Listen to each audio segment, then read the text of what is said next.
Panatiliin itong nakabukas ang inyong mga Biblia sa Luke chapter 4. Doon po tayo mag-aaral ngayong hapong ito. Nagpapatuloy po ang ating serye sa ating communion series sa Luke, God the Son, Son of Man. At ang title po ng ating mensahe ngayong hapong ito ay Ang Paghahari ng ating Panginoon. Ang Paghahari ng ating Panginoon. Tayo po'y saglit na manalangin. O Panginoong naming Diyos, kayo po ang manguna sa aming pag-aaral ng iyong salita sa hapong ito. Bigyan niyo ng linaw, Panginoon, ang aming pag-iisip. Buksan po ninyo ang aming mga puso at pukawin ang aming mga damdamin, O Diyos, upang kami ay sumunod sa lahat ng aming matututunan magmula sa iyo sa hapong ito. Ito ang aming samot dalangin sa pangalan ni Jesus. Ang tawag natin sa Kanya palagi, Panginoon. Lord, araw-araw sa ating pananalangin, ang tawag natin sa Kanya, Lord. Sa ating pag-aawit, ang awit natin sa Kanya, Lord. Pero totoo ba na Lord siya sa ating buhay? Hindi ba totoo rin na madalas nakikipag-negotiate tayo sa Kanya para hindi sundin ang kalooban niya at para masunod ang kalooban natin? Hindi po ba madalas din, mga kapatid, na sa ang kanyang mga kautusan ay hindi natin pinakikinggan at kung minsan, nilalabas natin sa ating pag-iisip para hindi tayo mag-guilty na hindi natin sinusunod? Lord pa rin ba siya nun? Siya po ba ay Lord sa lahat ng aspeto ng buhay niyo? Yan po ang talagang parang tumusok sa puso ko nung aking pong pinag-aralan itong teksto na ito. Makikita natin dito ang paghahari ng ating Panginoong Jesus. Mula sa sakit, mula sa kadiliman, at mula sa ating eternal destiny. Siya po ang Lord. Siya po ang naghahari sa tatlong bagay na ito. Natutunan natin sa nakaraang mga mensahe natin sa Lucas, ang ibang mga salita niya na nagpapakita na si Jesus ang tunay na Mesiyas. Nakita natin sa chapter 3 verses 1 to 22 ang testimonyo ni John the Baptist na si Jesus nga ang hinihintay na Mesiyas ng Israel. Nakita natin sa Luke chapter 3 verses 23 hanggang 38 ang kanyang salinlahi, ang kanyang genealogy na nagpapakita siya ay tunay na anak ni David. At alam naman natin na ang Mesiyas ng Israel ay anak ni David. Nakita rin natin sa chapter 4 verses 1 to 13 na siya ay nagkaroon ng tagumpay sa laban sa pagtutukso ng Diablo sa ilang. Nakita rin natin ang kanyang pag-anunsyo ng kanyang pagtupad ng isang propesiya ni Isaiah nung siya ay nagsalita sa kanyang hometown na synagogue sa Nazareth, na kung saan naman siya ay tinanggihan ng mga ito at muntik pa nga siyang patayin dahil sila ay lubhang na-offend sa kanyang sinabi na sa kanilang pandinig, ang propesiya tungkol sa Mesiyas ay natupad sa kanila.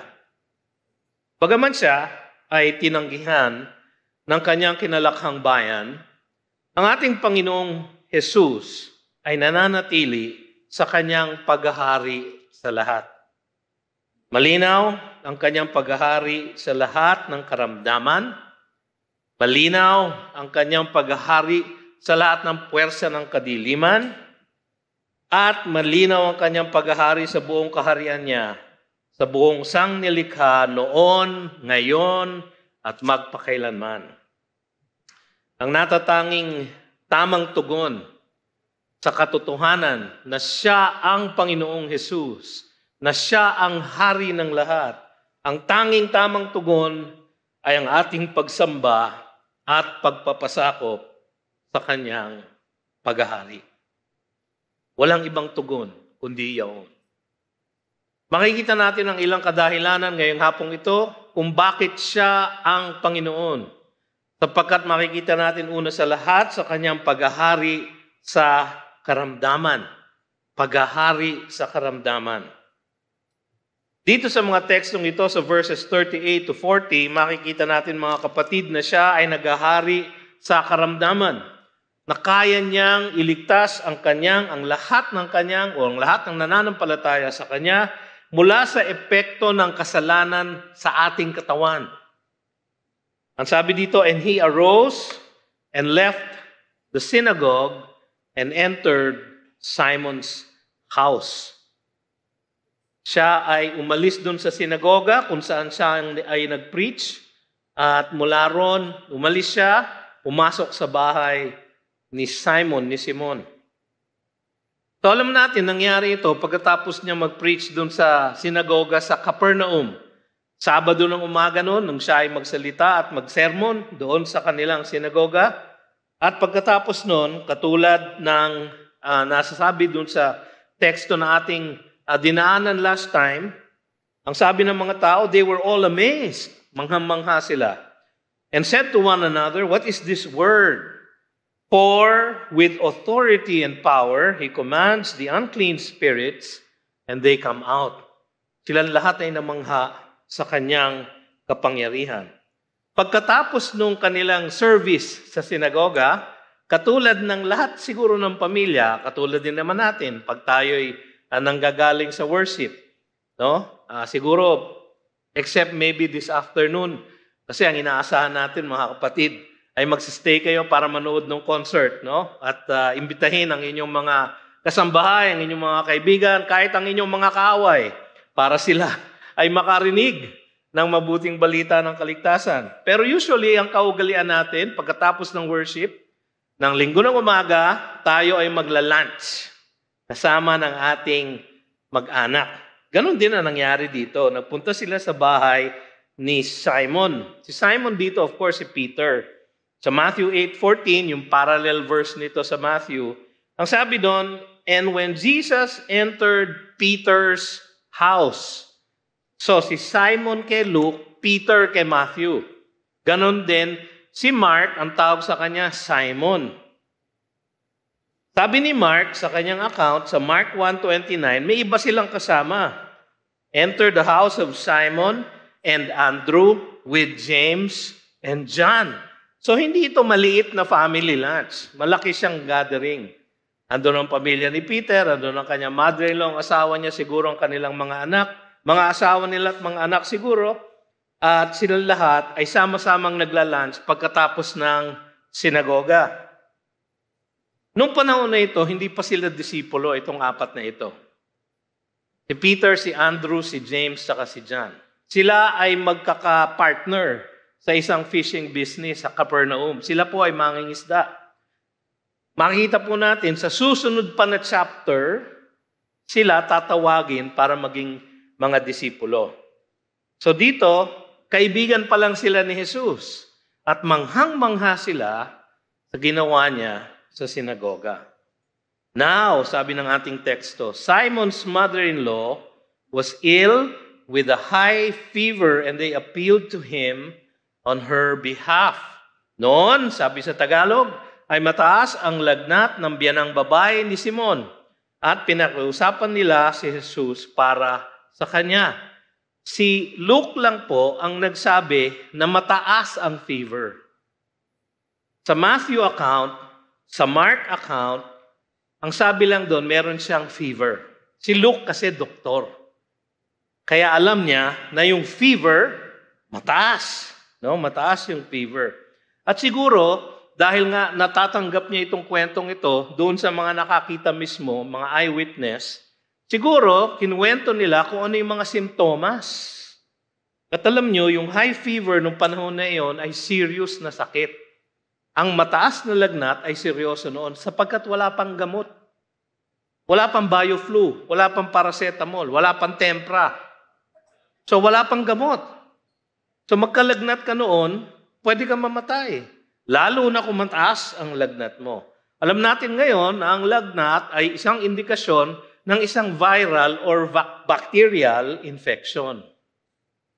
So meron siyang isang malubhang karamdaman at dahil nga dito na-alarma silang lahat and they appealed to him on her behalf. Pinakiusapan nila si Jesus para sa kanya. Siguro talagang lugmok na siya. Siya mismo hindi na makapagsalita. Kaya nakiusap yung iba para sa kanya. And he stood over her and rebuked the fever. Maganda sa Tagalog eh. Tumayo si Jesus sa tabi niya at kanyang sinaway ang lagnat at umalis ito sa kanya. Sinaway. So sa English, ang salitang ginamit ay rebuke. So, rebuke the fever, ang sabi sa ating teksto. Usually, yung salitang rebuke, ginagamit ni Lucas sa kanyang gospel. Pag nagre-rebuke si Jesus ng isang tao, may pinapagalitan isang tao, may sinasaway isang tao, o meron siyang nire-rebuke na demonyo. So, tao o demonyo. Pero dito, ang kanyang ni-rebuke ay lagnat. Hindi naman natin kailangan isipin na ang lagnat na iyon ay merong isang demonyo na nasa likod. So huwag niyong gagamitin ito na parang example sa Biblia. Na kapag merong may lagnat sa bahay ninyo, I rebuke you, fever. No, huwag niyong gagawin yon. No? Hindi po kayo si Jesus. At ang ibig sabihin naman ng salitang rebuke, ang isang salin niya ay to command, to order. So marang yung ginawa lang ni Jesus ay kinumand niya yung virus o yung bakterya na nasa pangangatawan ng mother-in-law ni Peter na lumaya sa tumahali sa kanya sapagkat ang nangyari sa kanya, sabi dito, it left her and immediately she rose and began to serve them. Makikita niyo rito yung pagmamahal at pag-ibig ni Jesus, yung kanyang compassion para sa kanyang kapwa. Alam niya na meron siyang kakayahan na magpagaling. At sa kanilang pakikiusap, kanyang pinagbigyan. It left her, and immediately she rose and began to serve them. Alam niyo, ang sakit ay isang epekto ng kasalanan sa ating lupang katawan. Lahat po tayo magkakasakit. Lahat po tayo nagkakasakit. At kung minsan tayo ay nagkakasakit ng malubha, hanggang sa tayo ay bawian ng buhay. No? Meron sa atin dito, kasama na rin po ako na merong mga metabolic diseases, no? Diabetes, high blood pressure, no? Cardiomyopathy, no? Hyperuricemia, no? Chronic kidney disease. Kaya ko po alam yan, lahat po yan sakit ko. No? Lahat po yan meron ako. Alam nyo naman ako, baka ako maunahan, ayoko mahuli sa uso. No? So, nung mauso, sumali na po ako, kinuha ko na po lahat ng sakit. Ang lahat po ng karamdaman ay resulta indirectly, o directly actually, ng pagkakasala ng tao laban sa Diyos. Sabi sa Genesis 2:17, sabi ng Diyos kay Adan, kapag kumain ka nung tree of knowledge of good and evil, you shall not eat, for in the day that you eat of it, you shall surely die. Kaya nung sila ni Eva ay nagkasala at kumain ng prutas na iyon, unti na silang namatay. At dahil sa kanila, sila ang ating federal head, sila ang representante ng lahat ng sangkatauhan. Ang lahat ng sangkatauhan ngayon ay kapag pinanganak, tiyak, mamamatay. No? Kanina lang pong umaga, bago po ako tumayo para mag-sermon, yung aking bunsong anak na babae, si Jana, biglang sumakit ang tagiliran. No? Hindi raw siya makahinga. Aba, na-alarma ako. Wala pa naman ang misis ko, nasa mission sa Nagcarlan, Laguna. No? So, ang kasama niya lang dito, mga kuya niya. So, tinext ko po yung misis ko, ang bili niya, dalhin sa ER. So, dinala sa ER. Tumayo sila, lumabas ng auditorium at nagpunta sa ospital. Okay na naman siya.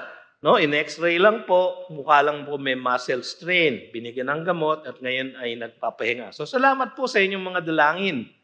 At kung minsan, nangyayari yan sa atin, katulad niyan, kung kailan ako magsesermon tungkol sa Panginoon, na Panginoon ng mga karamdaman, ayun, nagkaroon naman ng karamdaman ng aking unika iha. Naku, alam ng Panginoon kung saan ako kikilitiin. Alam niya kasi na unika iha ko yun. No? Pero dito, kung paano nagpagaling ang Panginoon, makikita natin, it left her and immediately no? Immediately, she rose and began to serve them.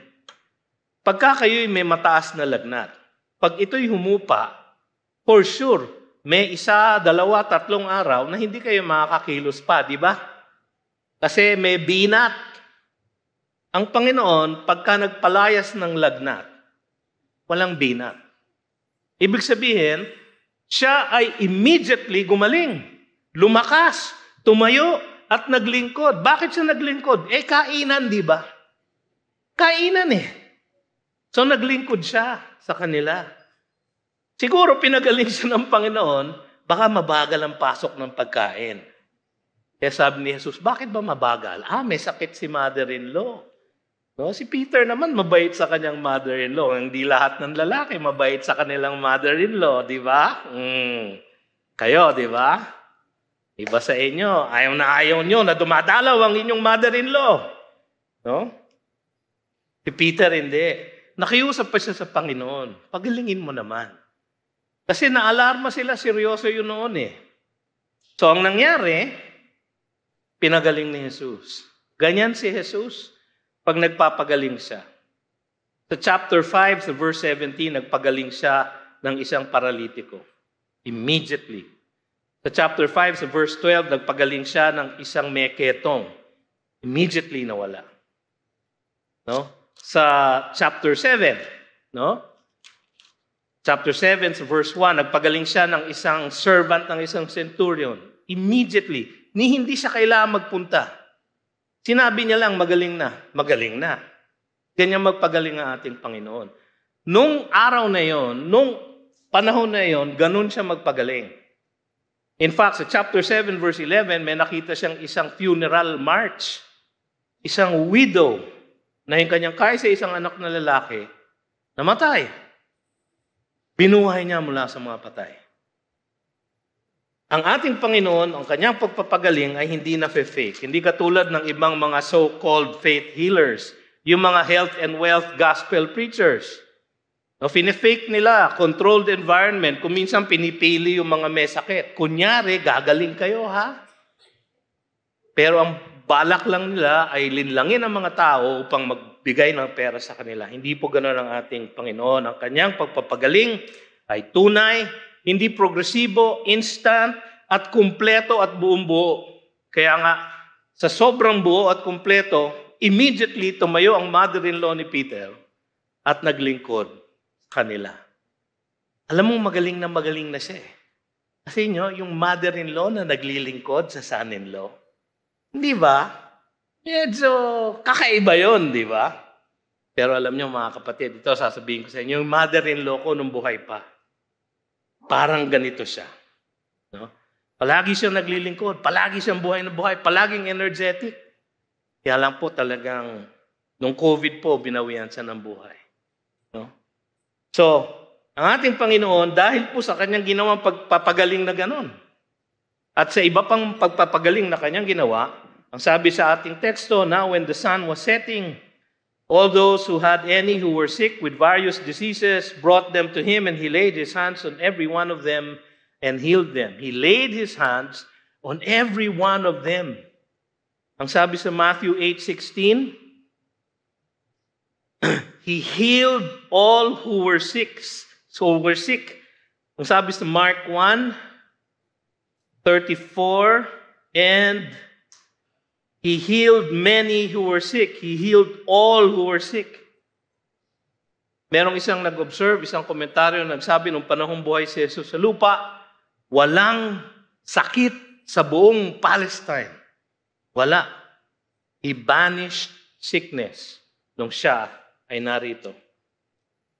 After the sunset, alam natin, tapos na yung Sabbath, di ba? Kaya sila nasa synagogue, Sabbath Hintay ng mga tao na mag-set yung sun para sila ay makabiyahe. At nung sila ay may pagkakataong bumiyahe, nagpunta sila kaagad kay Jesus. At si Jesus naman, dahil siya ay compassionate Savior, sa kanyang hinil lahat sila. Kanyang pinagaling silang lahat. Ito ang supernatural healing na ginagawa ni Jesus nung kapanahunan na yon. No?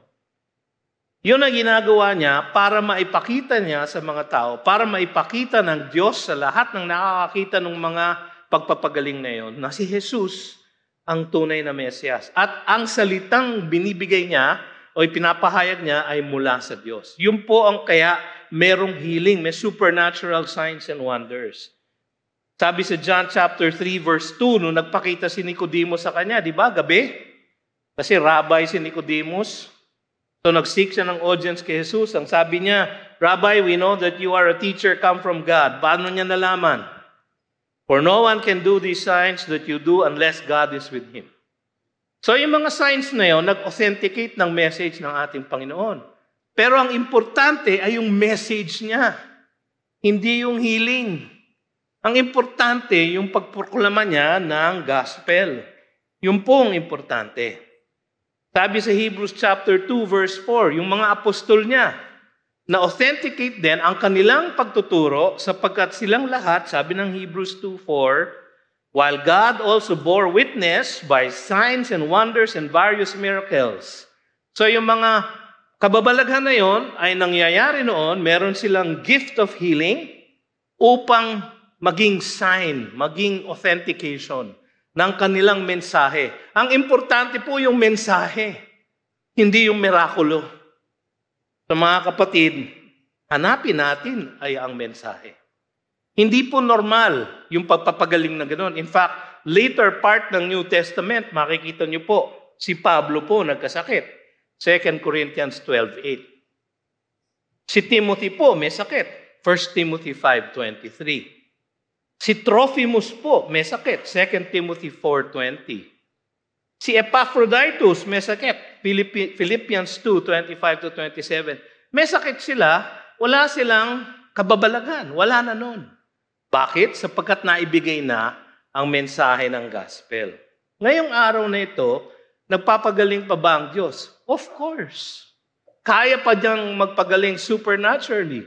Of course, hindi natin siya mapipigilan. Pero huwag po natin hanapin. Madalas, ang pagpapagaling ng Diyos, ginagawa niya through providence.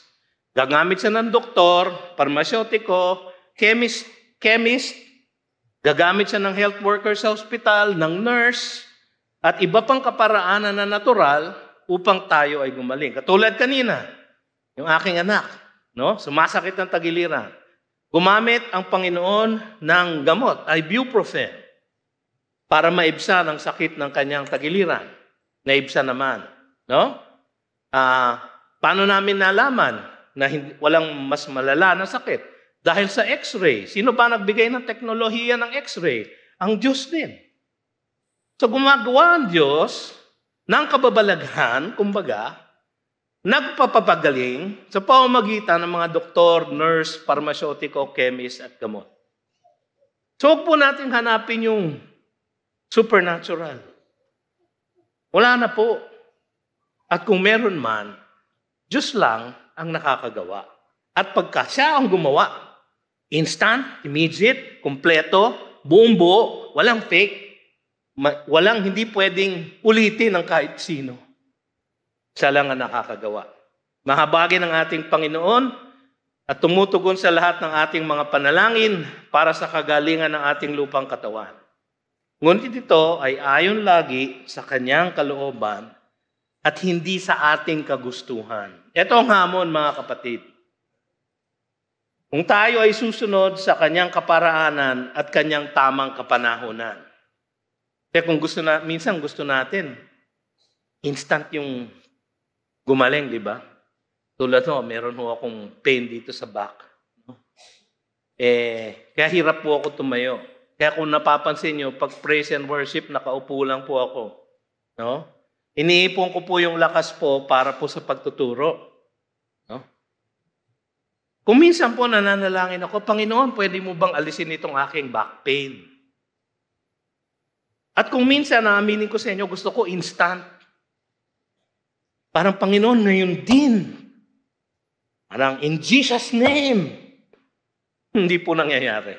No? Sapagkat ang kanyang timing, ang kanyang kaparaanan, ang pinakamabuti sa lahat, at yun ang masusunod. Ang hamon sa atin, mamahalin pa ba natin siya? sasambahin pa ba natin siya kung yung timing at kaparaanan ay hindi ayon sa ating kagustuhan? Napakagandang tanong. Pangalawa, ang ating Panginoong Hesus ay Panginoon ng lahat at siya ay naghahari sa kadiliman. Hindi siya ang hari ng kadiliman, pinaghaharian niya ang lahat ng puwersa ng kadiliman. Dito sa mga verses na ating makikita sa verse 41, makikita dito, dinedemonstrate ni Kristo Jesus na pinaghaharian niya ang lahat ng puwersa ng kadiliman at kaya niyang magligtas ng mga taong na nagsasuffer sa effects ng demonic influence. Kasi kung paano ang kasalanan ay naapekto ang ating lupang katawan, ang kasalanan din naapekto ang ating pag-iisip at ang ating kaluluwa. Kaya niya tayong iligtas diyan. Sabi dito, and demons also came out of many. He rebuked them. Ngayon, makikita natin dito na yung ibang mga illnesses nung panahon na yon ay ang nagkukos nga mga demonyo. Pero hindi lahat. No? Kaya siguro, si Luke, sabi niya, ni-rebuke ni Jesus yung fever ng mother-in-law ni Peter. Di natin alam, baka si Jesus, may nakita siyang masamang espiritu na nagkukos ng fever. O di kaya nakita niya yung bacteria o yung virus na nasa pangangatawan ng mother-in-law ni Peter. Importante na malaman natin na hindi lahat ng sakit ay tanda ng demonic activity. Ang ating Panginoon ay hari sa lahat ng nilikha ng Diyos, pati na rin sa mga puwersa ng kadiliman na naghimagsik sa Kanya. Sabi sa Ephesians chapter 1, verses 21 to 22, ganito ang pwesto ng ating Panginoon. Far above all rule and authority and power and dominion, and above every name that is named, not only in this age, but also in the one to come. And He put all things under His feet and gave Him as head over all things to the church. Siya ang hari ng lahat. Kahit na po yung mga powers and principalities na sinasabi nila. Again, makikita natin dito, nire-record ni Luke, yung demonic testimony. Di ba? Ang sabi ng mga demonyo, you are the Son of God. Kilala nila eh. So verse 35, verse 34, last time nung pinag-aralan natin, ang sabi, you are the Holy One of God.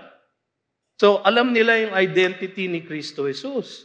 Alam nila that He is the Christ. Alam nila yon. Pero hininto sila ng Panginoon. Bakit kanyo? Ayaw ba niya yon? Na parang may nagte-testify na siya nga ang Panginoon. Ayaw niya. Una kasi, yung nagte-testify, demonyo. Ayaw niyang malito yung mga tao. Kung ikaw nga naman, may mapapakinggan ka, demonyo, nagte-testify, ay, si Jesus ang anak ng Diyos. Demonyo siya.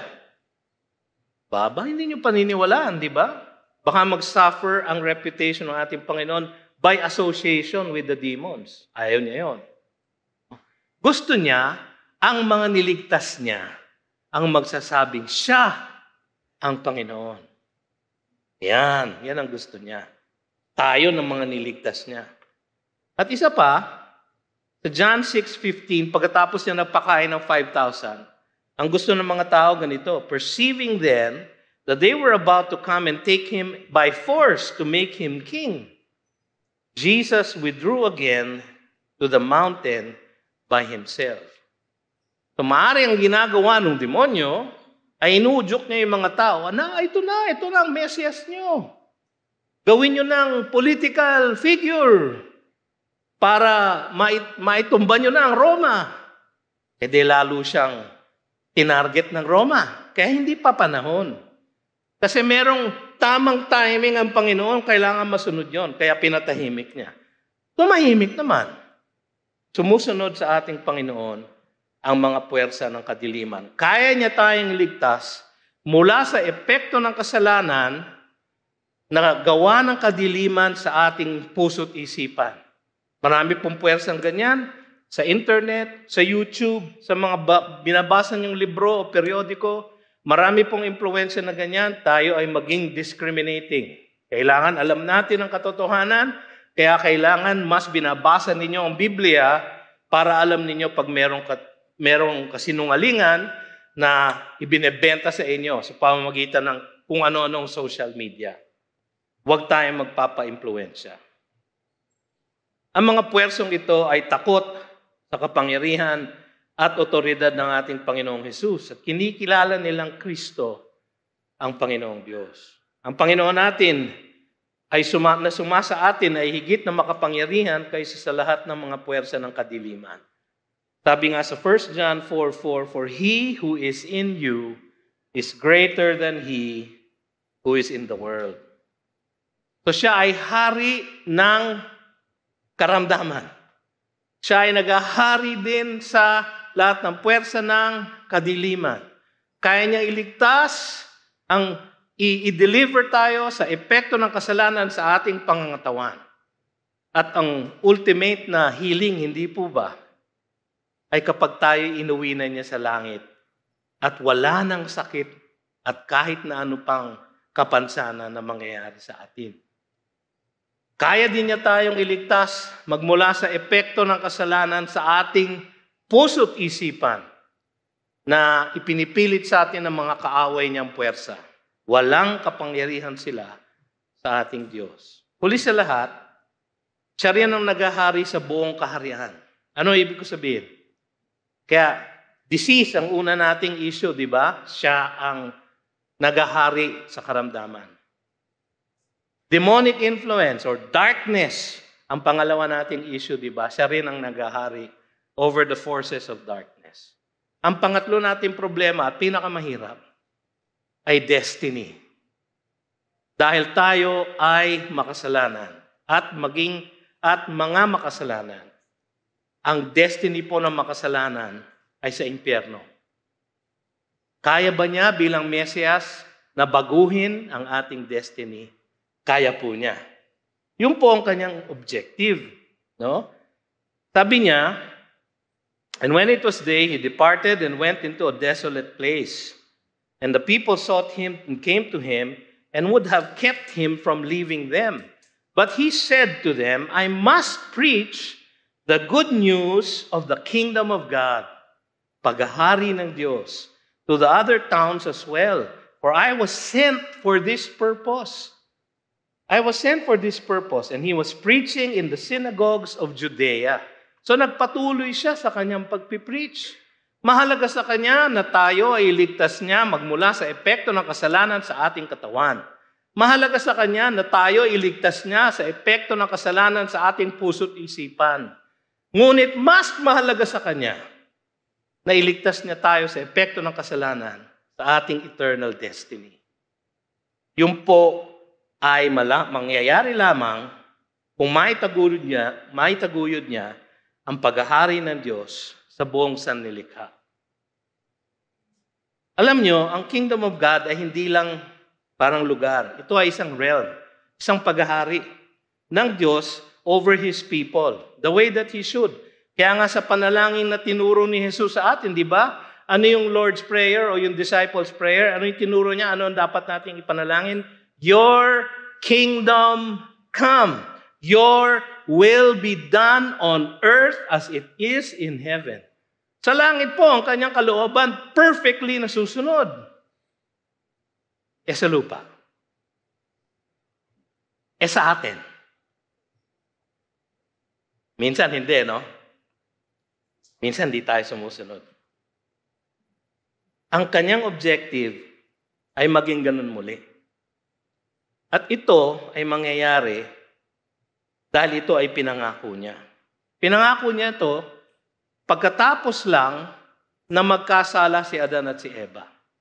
Di ba? Binigyan niya ng curse yung serpent sa Genesis chapter 3. Sa verse 15, ang sabi niya dun sa serpent, kay Satanas, I will put enmity between you and the woman and between your offspring and her offspring. Sino yun? Si Jesus. He, si Jesus, shall bruise your head wawasakin niya ang ulo mo, and you shall bruise his heel. Talampakan lang. No? So, nangyari ito sa krus, kung saan tunay na nagwagi ang ating Panginoon laban sa Kanya.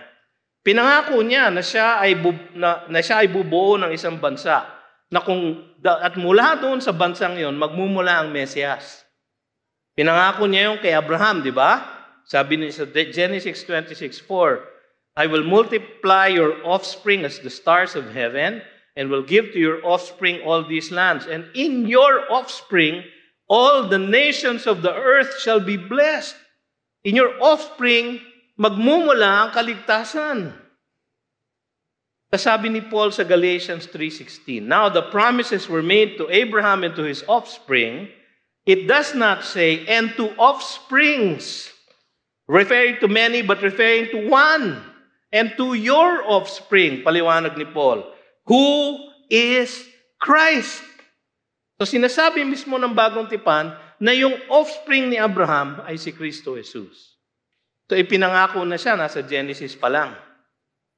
Ipinangako na magkakaroon ng isang kingdom, na magiging forever kingdom, na pagwawagyan ng lahat ng kingdom ng buong mundo. Daniel 2:24, and in the days of those kings, the God of heaven will set up a kingdom that shall never be destroyed, nor shall the kingdom be left to another people. It shall break in pieces all these kingdoms, Babylon, Medo-Persian, Roman, Greek, lahat. It shall break in pieces all these kingdoms and bring them to an end, and it shall stand forever, yung kingdom of God. Pero sino ang mamumuno ng kingdom na yon? Pinangako din ba? Pinangako din ni God. Kay Daniel din. Daniel chapter 7, verse 13 and 14. I saw in the night visions, sulat ni Daniel, and behold, with the clouds of heaven, there came one like a son of man. Sino ba ang son of man? Dito sa ating series sa Lucas. Hindi ba si Kristo Jesus? No? One like the son of man. And he came to the Ancient of Days, God the Father, and was presented before him. And to him, si Kristo Jesus, was given dominion and glory and a kingdom that all peoples, nations, and languages should serve him. His dominion is an everlasting dominion which shall not pass away, and his kingdom one that shall not be destroyed. Yun po ang pangako ng Diyos, magkakaroon ng paghahari niya sa ating mundo. At ang paghahari ito ay in-usher in ng ating Panginoong Jesus nung siya ay ipinanganak. Tingnan niyo yung Luke 1:31-33. Pangako ng anghel, propesiya ng anghel kay Mary. Ang sabi niya, and behold, you will conceive in your womb and bear a son, and you shall call his name Yeshua. He saves. Yun ang ibig sabihin ng pangalan Yeshua, Jesus. He will be great and will be called the Son of the Most High, and the Lord will give to him the throne of his father David. Magiging hari siya. And he will reign over the house of Jacob forever, and of his kingdom there will be no end. So nung dumating si Jesus, dumating na ang kingdom of God. Pero itong kingdom na ito, sa kanyang unang pagdating, ay isang pagliligtas muna. Luke 19:10, sabi niya, for the Son of Man, yung Son of Man ni Daniel 7, no, na magiging forever king. For the Son of Man, sabi dito, came to seek and to save the lost. Nung siya ay unang dumating, nung kanyang in-usher rin ang kingdom of God, dumating siya para magligtas. The kingdom of God is the realm of those who are saved. Ang kingdom of God ay ang kaharian ng mga naligtas niya, ng mga niligtas niya, ng mga nililigtas niya hanggang ngayon. At sumusunod sa kanyang kalooban. Saan natin nakita yung pastor? John chapter 3 verse 3. Kausap niya si Nicodemus, isang rabbi, isang religyoso. Nagpunta sa kanya sa takip ng dilim para hindi siya makita ng iba. At meron siyang tanong sa kanyang puso, hindi na niya nasabi kay Jesus, pero sinagot kahagad ni Jesus. Anong sagot ni Jesus? Truly, truly, I say to you, unless one is born again, he cannot see the kingdom of God. Ano yung tanong ni Nicodemus na hindi niya nasabi? Paano ba makapasok sa kingdom of God? Sinagot ni Jesus, you have to be born again. So ang kingdom of God ay ang mga born again. Yung mga niligtas na, yung mga binuhay na maguli ng Panginoong Jesus. Yung binigyan ng bagong espiritu, ng bagong kaluluwa, ng bagong person. Yan ang mga kaanib ng kingdom of God. Ang kingdom of God ay naririto na kahit nung panahon ni Jesus. The kingdom of God was already there. Meron ng mga naligtas. Pero ang wika ng mga Pharisees sa kanya, being asked by the Pharisees, Luke 17:20. Being asked by the Pharisees when the kingdom of God would come, he answered. Tinatanong siya, kailan ba ang kingdom of God? Hindi nila alam, nandun na, nasa harapan nila, yung king. He answered them, the kingdom of God is not coming in ways that can be observed. Hindi palaging nakikita. In fact, nasa kalagitnaan na nila, sabi niya, nor will they say, look, here it is, or there, for behold, the kingdom of God is in the midst of you. Ano ibig sabihin nun? Siya yung hari ng kingdom eh. Siya yung kausap nila eh. Ito ang kingdom of God. Ako ang king. At meron na akong mga niligtas na nasa kalagitnaan ninyo, hindi niyo nakikita kasi hindi kayo kasama sa kingdom of God.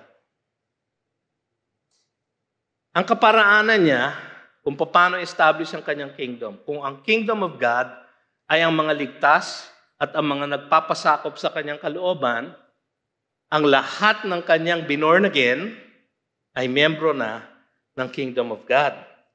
Yan sabi ni Pablo sa Romans 14:17, for the kingdom of God is not a matter of eating and drinking, but of righteousness and peace and joy in the Holy Spirit.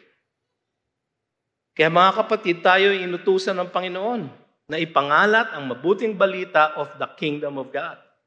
Kasi yun ang kaparaanan kung bakit siya naririto. Paano ba, kanyo, paano ba maitataguyod ang kingdom of God na yan? Alam nyo, ngayon invisible pa yung kingdom.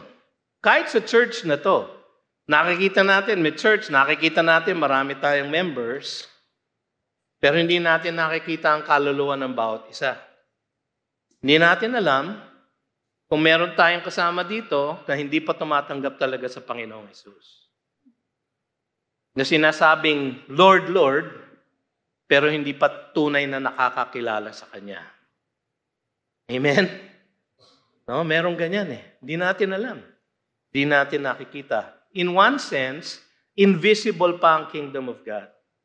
Pero may pangako. Merong propesiya na one day magiging visible ang kingdom of God. Isang actual kingdom na headquartered sa Jerusalem kung saan ang Panginoong Jesus ang mamumuno ng isang worldwide millennial kingdom for 1,000 years. Saan po nakalagay ang pastor? Isaiah chapter 2, verses 2-4. It shall come to pass in the latter days that the mountain of the house of the Lord shall be established. Saan yung mountain of the house of the Lord? Mount Moriah, sa Jerusalem. No? It shall be established as the highest of the mountains and shall be lifted up above the hills, and all the nations shall flow to it. And many people shall come and say, come, let us go up to the mountain of the Lord, to the house of the God of Jacob. Saan yun? Sa temple. Magkakaroon ulit ng temple sa Jerusalem.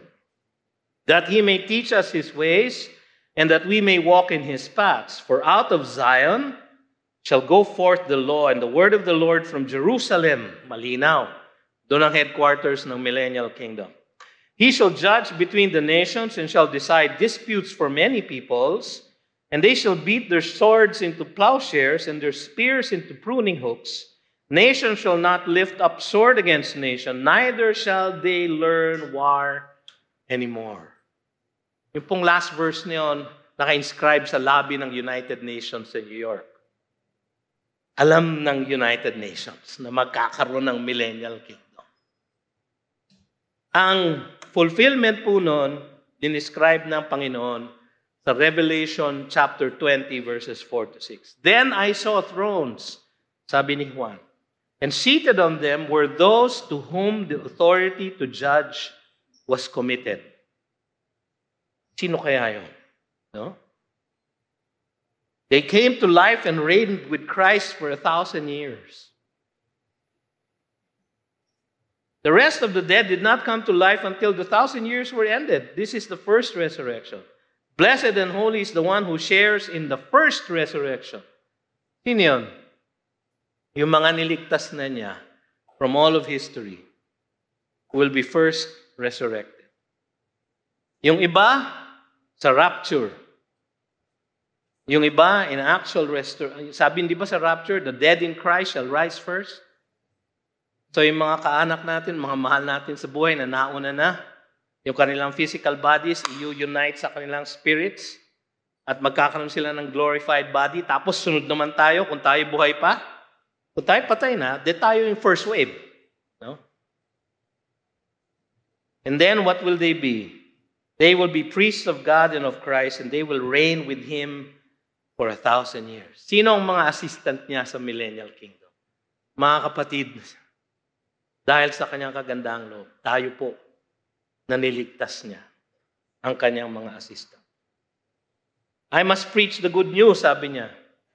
Yun ang mas importante sa kanya. Mas importante na i-preach ang gospel. Kahit na ano pang ginagawa natin as a church, kung meron tayong mga misyon, katulad kaninang umaga, no?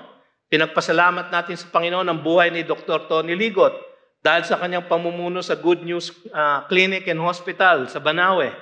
Nang mahabang-mahabang panahon, hanggang ngayon ay naroon pa at sinusuportahan ng ating church. So, ang primary na ginagawa nila ay ang pagpapagamot. Ngunit, ang pinaka-importante nilang gawain ay ang pagpapahayag ng gospel upang makakilala ang mga taong naroon na kanilang ginagamot.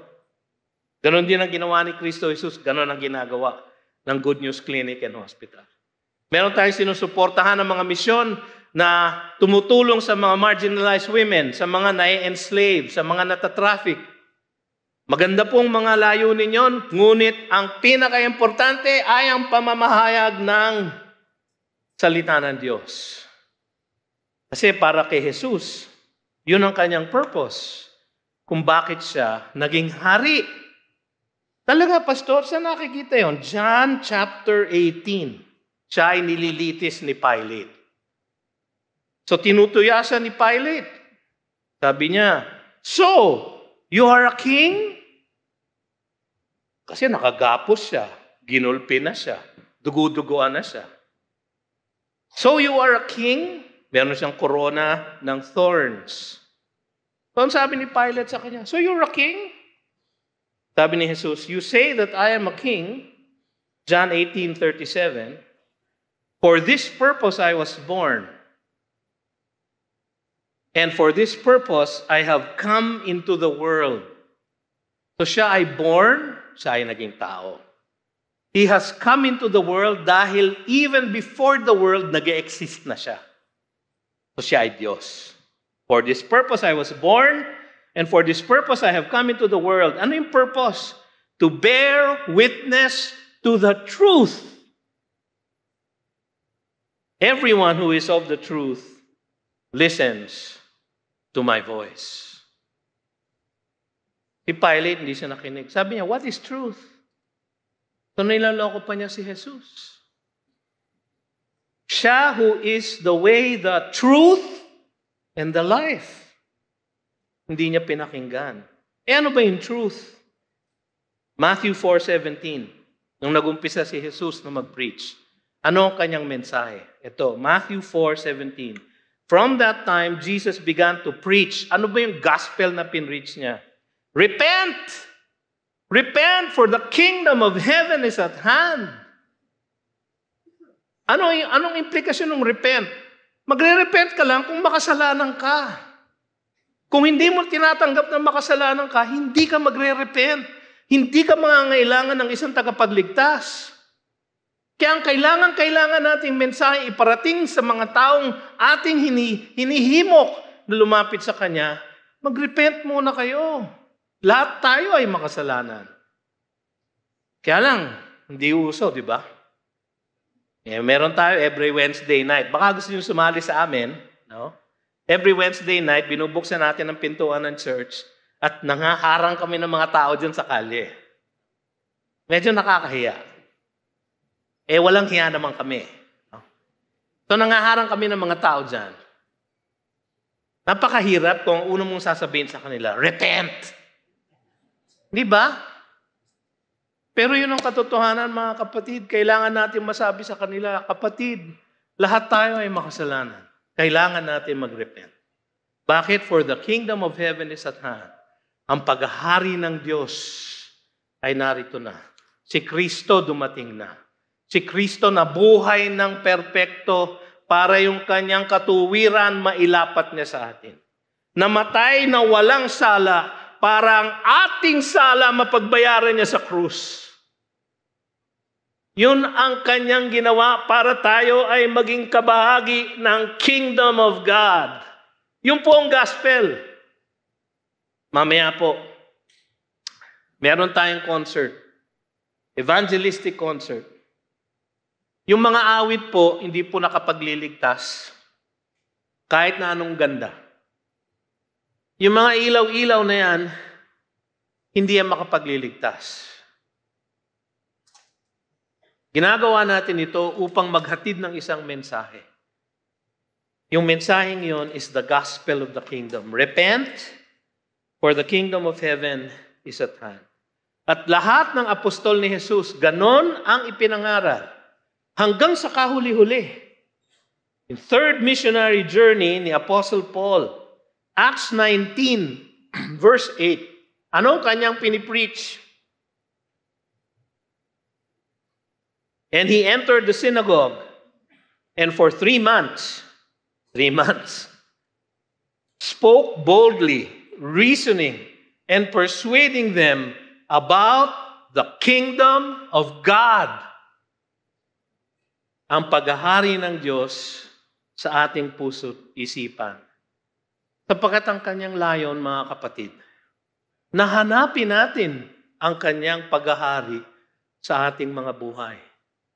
Di ba yun sinabi niya sa Matthew 6:33? Pagkatapos niya magturo patungkol sa ano bang gagawin natin sa ating kaperahan, sa ating kayamanan. Di ba? Hindi tayo dapat mag-worry, dapat nating i-invest sa heaven. Di ba?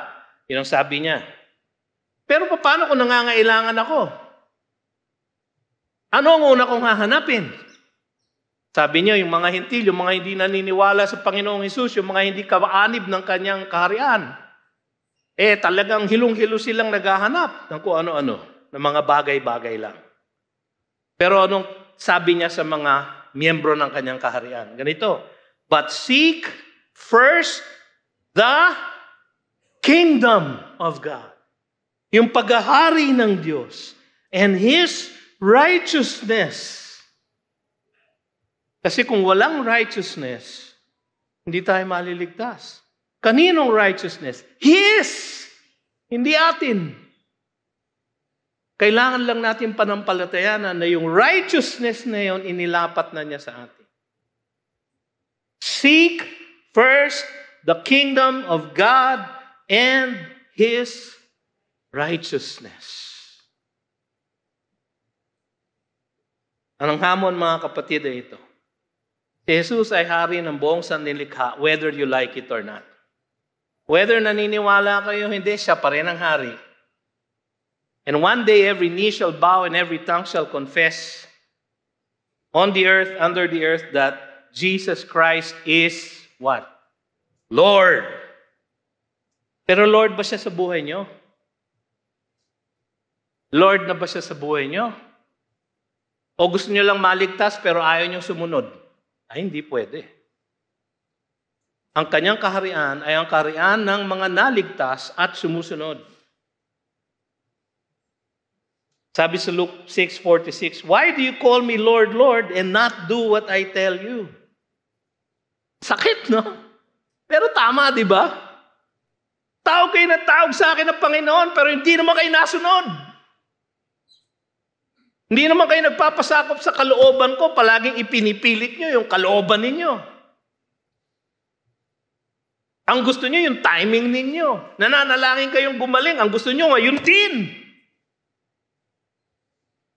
Hindi kayo makapaghintay.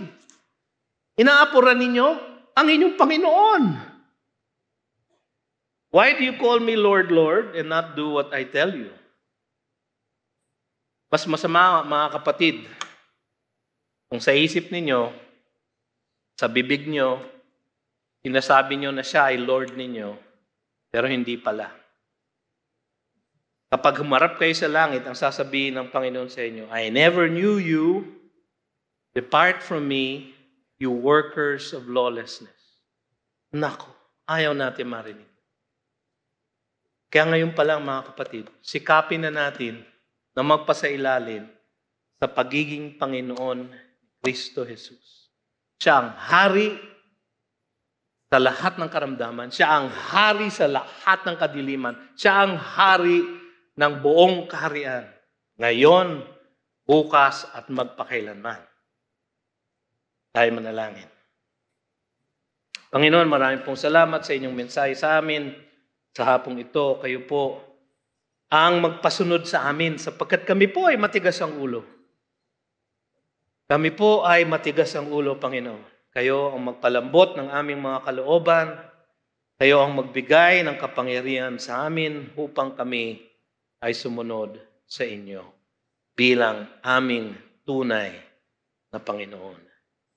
Nawa, O Diyos, ito ay mangyari sa aming mga puso't isipan sa aming buhay sa ikaluluwalhati ng inyong pangalan. Pangalan ni Jesus. Amen.